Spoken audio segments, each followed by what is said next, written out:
The state of Florida is always at the center of the college football recruiting world, and we have Manny Navarro here to dive into a few of his mailbag questions. We'll talk the Gators, Seminoles, Canes, and UCF Knights. Manny, you ready to dive in? Let's go for it, Mike. All right, so this one's from Joseph J. If each Florida school can have its wish fulfilled and receive one commitment from an uncommitted prospect residing in Florida today, who would you match with each school? I love this question, Joseph, because really winning recruiting battles in your own backyard is the way we know if Miami, Florida, and Florida State are on the way back. And if you checked out my column in The Athletic last month, when I answered this question the first time, I referenced how only 4 of the top 20 ranked players in the state in 2023 signed with the state's 3 national championship winning programs. Georgia came in, they took 7 guys that were in the top 20. Alabama signed 3. You have to flip that if you're Miami, Florida, and Florida State. If you're going to start to turn things around. In my recruiting pipeline series, I compiled where all 247 blue chip recruits, as well as 68 top 100 ranked players from the state, went over the last 4 cycles. You ready for these numbers, Mike? Let's hear it. All right. Miami led the way with 36 blue chip signees from the state of Florida. Florida was next with 33. Georgia was next with 23. FSU next with 22. Alabama after that with 19. Then you drop to Ohio State with 8, Oklahoma 8, Clemson 7, Penn State 7. Those are the schools that took the bulk of the top 100 players. But when you start looking at top 100 talent, which is the best of the best, Mike, Georgia signed 16 top 100 players. Miami had 8. Florida had 7. And Florida State only had 4 of those. Alabama took home 13. So, again, it's beating the Crimson Tide, beating the Georgia Bulldogs. Miami, Florida, and Florida State have to start doing that if things are going to turn around. So, with that, we dive into this mailbag question. I just wanted that as background to people so people know what's been happening here the last few years. Look, Florida State's gotten off to a great start in the 2024 cycle. I saw their quarterback play yesterday, Luke Kromenhoek from Georgia, St. Benedict School, military school. Really, really good player, elite quarterback, top 10 at his position. He is awesome. Now, if they want to go into Florida and start winning some of these bigger battles, the name to keep is Charles Lester. He's a five-star cornerback out of the Sarasota area. Luke was talking about how they feel really, really good up at Florida State that they're going to get Charles to commit to the program. He would be the big linchpin, I think, in terms of winning a state battle. A lot of out-of-state schools are in on him. Ohio State's getting an official visit from him. You got Clemson, Alabama. All of those schools are interested in signing Charles. But Florida State, I think right now, with all the momentum they had at the end of last season, winning 10 games, bringing back the bulk of that team, having a chance to potentially make a run at a college football playoff spot this year, I think they're in prime position to really do well in the recruiting trail in state this year. And I think landing Charles is the big victory for them. As for the Miami Hurricanes, who just signed a top 10 recruiting class, give a lot of credit to Mario Cristobal. He did a great job considering they went 5-7 on the field, but now he's kind of in a prove it year. This team really has to turn around and prove that they can win games after losing some ugly battles to programs like Middle Tennessee State. Finishing 5-7 just isn't good enough. So they only have one commitment right now, and it's from a kicker. So there's a lot of guys in state that they're really interested in. But to me, ultimately, the big victory for Miami would be Jeremiah Smith, who's an Ohio State commitment. He's a 5-star receiver out of Hollywood Chaminade, as well as his teammate, JoJo Trader, who's uncommitted. He's another 5-star wide receiver. To me, if Miami's really turning things around in the state here, they're winning him over and getting him, both of those guys to join the class this coming season. Again, I think Miami's class is going to come together slowly because a lot of the elite players that they're after are waiting on them.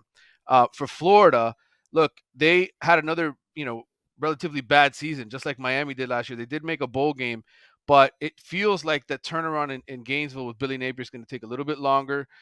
They're after Charles Lester as well as Florida State, the 5-star cornerback who I mentioned previously. They had 5-star running back Jared Gibson as part of the class. He decommitted. Looks like he's probably going to Texas now. But the Gators, to me, they have some guys that they could steal away. And one of them is actually committed to Georgia right now. A safety, 4-star safety out of the Rockledge area named Jaylen Heyward. He visited Gainesville last month. He's very interested in the program. I think that's a name to watch for Florida. That would be a huge win for them. And then for UCF, who's the new member of the Big 12, I'd put 6'3", 335-pound offensive lineman. He's a four-star, Eddie Pierre-Louis from Tampa Catholic. I'd put him at the top of the wish list for the Knights. He's a game-changing in-state prospect. They need offensive linemen, and in the Big 12, they need to get bigger, physical, faster up there. I think Gus Malzahn, that's the ideal guy for him. So Michael G here wants us to dive more into Florida here. He says Florida is off to a hot start for 2024. Who are the next prospects the Gators hope and need to get commitments from to maintain that momentum? Yeah, look, Florida's got 3 top 100 recruits among its 5 commitments, including 4-star linebacker Adarius Hayes from nearby Largo, Florida. DJ Lagway, the 5-star quarterback out of Texas, was a huge pickup. Miles Graham, the 4-star linebacker. All of those guys are a big part of Florida's future. But to hold on to those guys, you got to show some promising signs this coming season and win. So I think Florida's in the same position as Miami.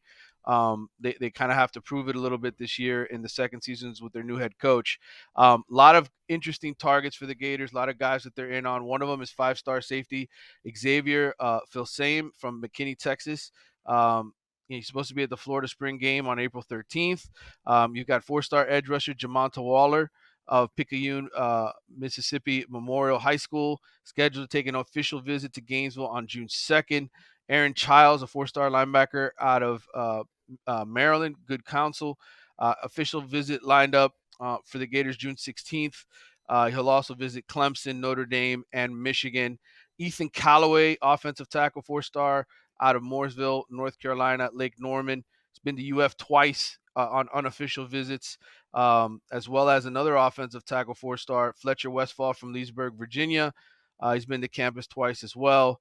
Look, the Gators are trying to get better up front on both sides. If you're going to play in the SEC where you've got Georgia with all these ridiculous defensive linemen and same thing with Alabama, all these unbelievable pass rushers, you got to do a good job getting some protection for your quarterback. So I think offensive line is a big focus for the Gators in this recruiting class, as well as filling some spots on their defense. They weren't very good on the defensive side of the ball.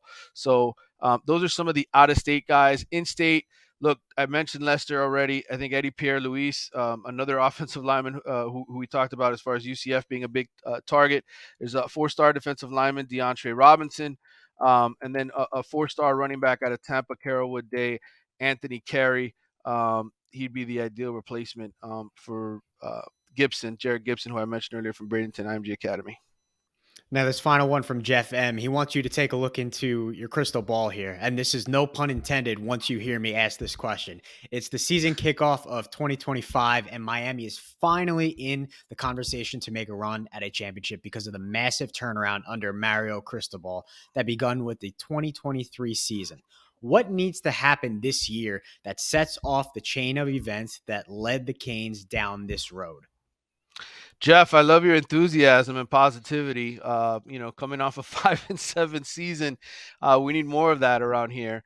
Look, I think in order for Miami to really make a splash this season and to sort of speed up the process, where all of a sudden they're in the college football playoff or playing for a championship, they need to beat Clemson and Florida State this year. They need to sort of be ahead of the curve in terms of winning the conference, or at least winning one of those 2 games to spark the kind of quick turnaround that they need to. Look, there's a lot of holes on this football team still for the Hurricanes. I've been out to several spring practices. I really love what Mario's done with the offensive line, all the signees that he picked up, Francis Maungoa, the new right tackle, Samson Okunlola, who's going to be a starting left tackle on this program, whether it's this year or next.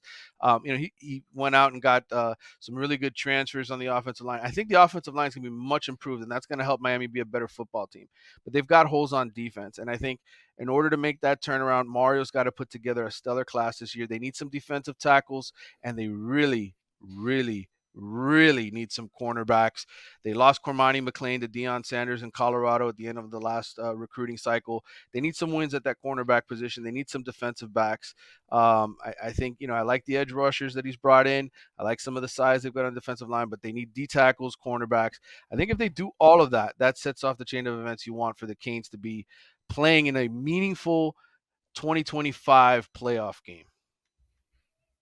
Well, for more recruiting coverage, head to The Athletic, follow Manny, and check out Stars Matter, The Athletic's college football recruiting podcast. Thanks for checking in, Manny. Anytime, Mike.